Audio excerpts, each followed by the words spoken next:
How is ideation essentially semiotic? When we begin a new commercial visual communication job, whether a design or illustration, we have to first engage with idea generation.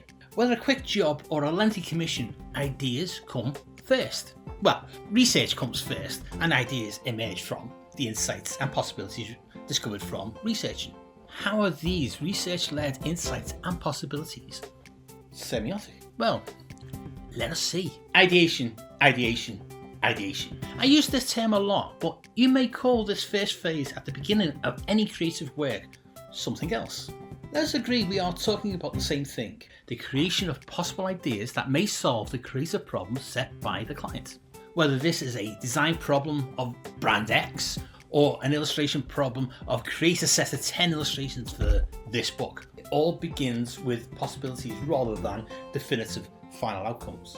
Those possibilities come from research-led insights that kickstart the creative process. But let us consider if those possibilities can be enhanced. All creators working commercially have a target audience. This may be defined by the client, or it may mean some research on the creator's part. In semiotic encoding, the audience is key. In season 2, we spent a lot of episodes. We focused on creatives engaging a lot of time in abduction. No, not kidnapping. Abductive reasoning, the logic of design.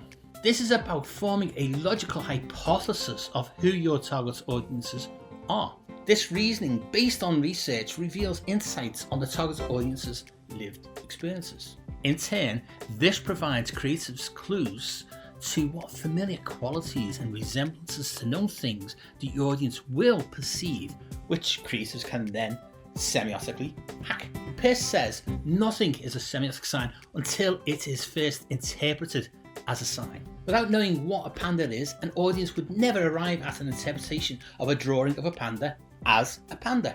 What comes first, the semiotic sign or the image? Let us not think in binary terms. If 3 people look at a pattern of black splodges and perceive 3 different interpretations, the black splodges remain what they are. Perception of the visual element may see the marks either as just random marks or they are meaning bearing. Humans are hardwired to interpret visual elements for signs of meaning.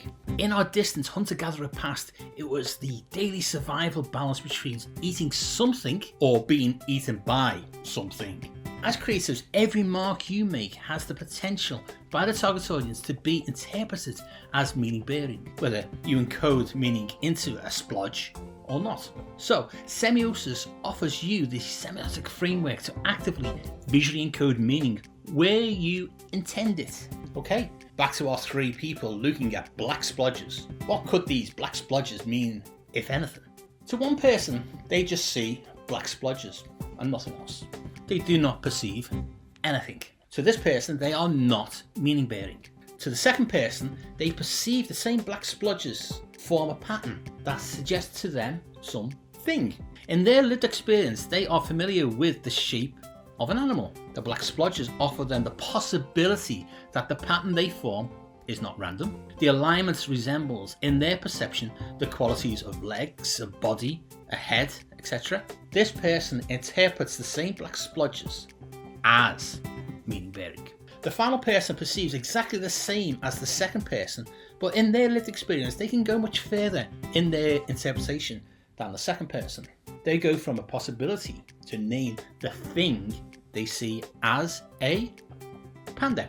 These are the same black splodges, but perceived in 3 different ways, with 2 different interpretations, with only one person seeing the panda. It is the panda we wanted them to interpret. Let us flip this example from perception to semiotic encoding of the visual elements. In the drawing of the panda, the creative has used certain marks to form the shape of what we know as a panda. The distinctive black and white markings are crafted in such a way, utilising the gestalt of figure and ground to emphasise a panda. Semiotically speaking, each mark used is individually meaning bearing. Each mark is an encoded semiotic sign. Think of each mark as a micro visual communication building block, which is semiotically functioning at the lowest level of iconic representation. Yes, I know mark also has a meaning in branding. What do we do when we sketch? We make rough drawings and tentative drafts of what we may eventually take to completion. These drawings, in whatever media, can represent features of observed scenes or objects, or conjure up things from memory or imagination. Often sketches are preliminary studies of intention used to problem solve composition, point of view, or other forms of problem solving. Sketching can be observational or purely propositional. Sketching is still in its rough state of aesthetic finish, visual communication. Sketches, however, typically use quick marks and simple lines to capture only the essential elements of the subject matter. A sketch will usually lack many of the details that a finished drawing would have. The fundamental elements will get worked out in a sketch, such as composition, proportion, scale, and the balance between values. Ideation involves sketching. Ideation in a creative process, whether by a graphic designer or illustrator, follows 3 stages. These are idea generation, idea selection, and idea development. The client in their brief provides you with a creative visual communication problem to solve. Research provides you with insights from contextual knowledge gleaned from a variety of sources. Ideation is the process you have all been doing since day one of design school, whether you call it that or not. You generate ideas by sketching these possibilities. You visually communicate possible creative solutions to others and yourself with the minimum of visual marks. How does someone else see your possible solution from a few roughly sketched marks? They interpret what they see from their lived experiences. But how clear have you been in sketching the idea? If the person, a fellow creative, a client, does not successfully interpret what you hope they will, then as the creative you can then simply adjust the sketch to visually communicate your intended meaning with more clarity.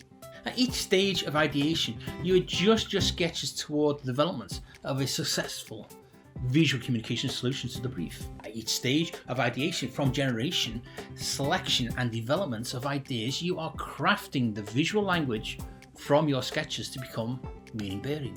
At each stage of ideation, you move from possibilities to propositions to finally visual communication of intended meanings through your aesthetic decisions. Whether you realize it or not, you have always been semiotically encoding levels of meaning into your chosen visual language. Personal semiosis now helps you to finesse how well you do this.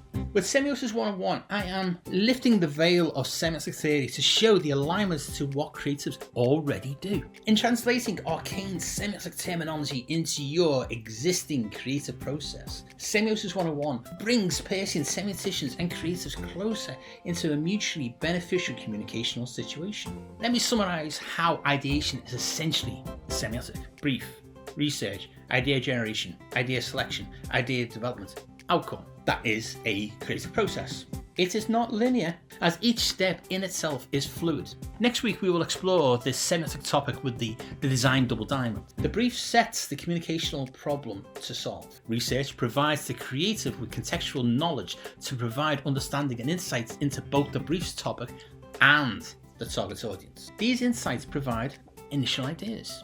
The creative then can begin sketching possible visual ways to convey these ideas to the audience. But at the sketching stage, all they have to do this are lines, marks, shapes, colours, etc. These basic visual communication building blocks of potential meaning will remain lines, marks, shapes, colours, etc. until someone else interprets what they see as possibilities of familiar qualities and visual resemblance to things they know. But surely they are just lines, marks, shapes, colours, etc. As soon as the individual elements are interpreted as meaning something more, Gestalt, the basic building block begins to work semiotically. Just imagine if, as a creative, you could be more effective in doing this. Come back next week when we will go deeper into the ideation process to apply semiosis. Thanks for watching. Check out the other Semiosis 101 episodes, like and share them with your friends. and hit the bell and subscribe buttons to be notified when next week's free Semiosis 101 episode is published. You can also follow Semiosis 101 on the socials for updates. It is at Semiosis 101 on Instagram and Threads. See you all again next week for more Semiosis 101 to help illustrators and designers to enhance your visual communication skills.